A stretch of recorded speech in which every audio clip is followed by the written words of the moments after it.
be some difference between the maximum energy and the voltage stored, but you can't measure energy directly like that. But energy, as I said, is a sinusoidal squared. So there's going to be some phase lag between voltage, and that's going to be the tangent delta, the voltage and the stored energy. And I mentioned that the charge is in phase with the stored energy. So the charge is going to look like this. It's going to peak out at the same point, and it's going to drop. It's kind of not that easy to draw. And it's going to peak out. Let's say these peak out at the same point. They don't really do that so well. So basically, charge and energy are in phase. So basically, when you calculate current, and current is exactly dq dt, and it doesn't have to do with phase lag because that's the fundamental definition. Despite any frequency you apply, anything ever for a capacitor, dq dt is equal to charge, because that's the definition of, like, for example, the definition of velocity is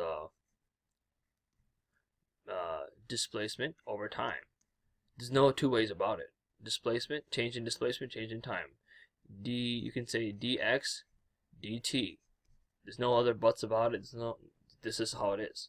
The same thing is with charge, dq dt. It's the same thing. It's charge no matter what. So basically, because current is lagging along with applied voltage, this delta term, then current is going to lag 90 degrees just like it should due to his dq dt business, like a cosine, but it's going to lag a cosine and some more. It's going to lag a cosine and delta. So basically you're going to have cos I cosine omega t minus delta, so because it's going to be even more. It's going to lag the voltage even more. So I want to now just quickly go over the different things in this lecture. So we went over one. So complex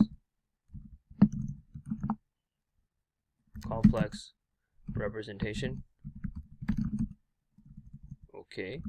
And the other thing that we went over was magnitude and phase.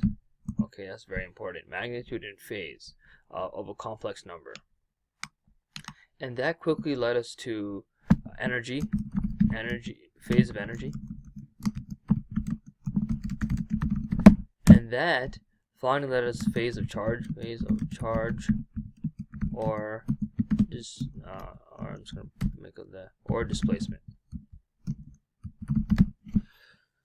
So by going over all these different terms, we found the complex representation of energies, lost energy, stored energy. We found the magnitude and phase, and this told us from the reference phase, which is the applied force or the applied voltage. This then told us that the stored energy has a phase with respect to the input voltage. And we also said that because by definition charge or displacement are directly related without any phase, because they're by definition related. If you have a spring and it has deformed, then there is energy stored in that. If you just have a spring, there's energy stored. And there is energy lost, as well when you're changing.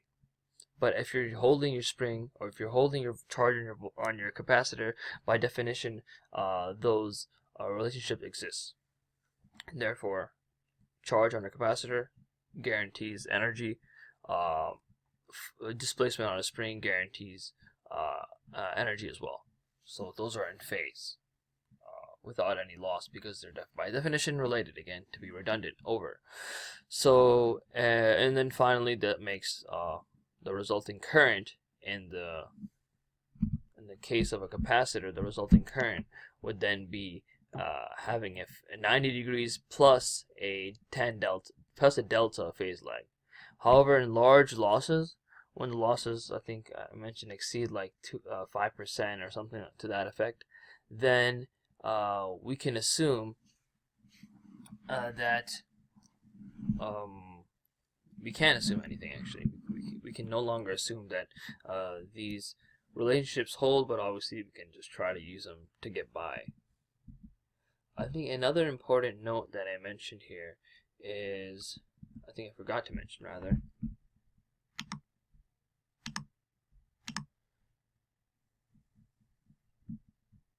and I may have lost you because I'm sort of going out of order now, but this resulting amplitude, or this charge, or sorry, this energy which is being stored, is a combination of both the stored energy and the imaginary or lost energy.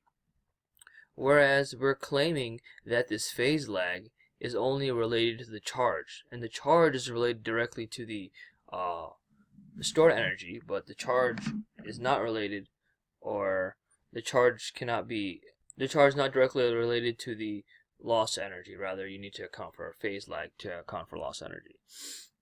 But however, we can assume that U absolute, or this whole entire magnitude of energy being stored, is due to completely the real part, and the phase lag comes from the small amount of lost energy.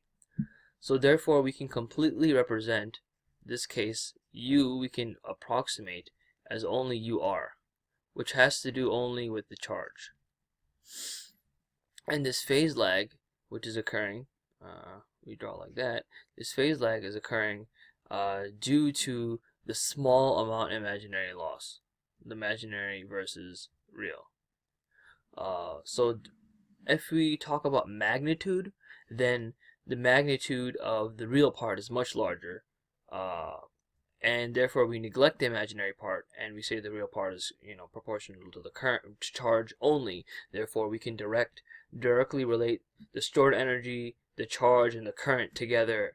But however, the phase lag is uniquely determined by the ratio, and even though the imaginary loss is small, we can decide to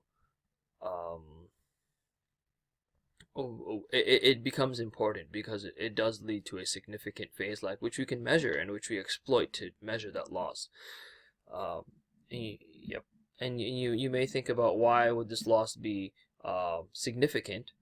Well, at higher frequencies, when you're cycling the materials at several, perhaps 1,000 times a second, that loss, which you originally intended as small, it'll actually generate a lot of heat due to the cycling, due to that finite amount of joules which is being dissipated as heat, through cycling. This will actually generate heat, and becomes a concern for piezoelectric materials. Also, this loss it somewhat correlates to the internal resistance of a piezoelectric material, but that's a topic for another day. So I basically just told you there's when we consider the magnitude of potential energy, we're just considering charge and the real part. But when we consider the phase, that small amount of lost energy really reflects onto the phase significantly, significantly enough that we can measure it and we can characterize it. Okay, thank you for watching. I hope this cleared up some different ideas. Similarly, we can derive the same thing for mechanical, mechanical energy, where we have where I sort of started it, where we had a spring and we had a force. Well, we apply a force over here. We can have some type of displacement. Basically, we're gonna end up with the same thing, except that displacement is more like charge, not like current. Current is more like vibration velocity, more like velocity. But we can measure displacement rather easily. Measuring charge, we sort of have to do indirectly with an external capacitor. But like if we have a force like this, let's call that force, we may have a displacement like that. However, because of the sensitivity of measurement devices, of vibration measurement devices, it's much more difficult to measure a force versus displacement type of phenomenon, phase-like phenomenon, which would be the tangent delta. So usually we use a resonance type of measurement to measure tangent delta, which I think I went over somewhere and somehow. Anyways, thanks for watching. It's been a long night. See you next time.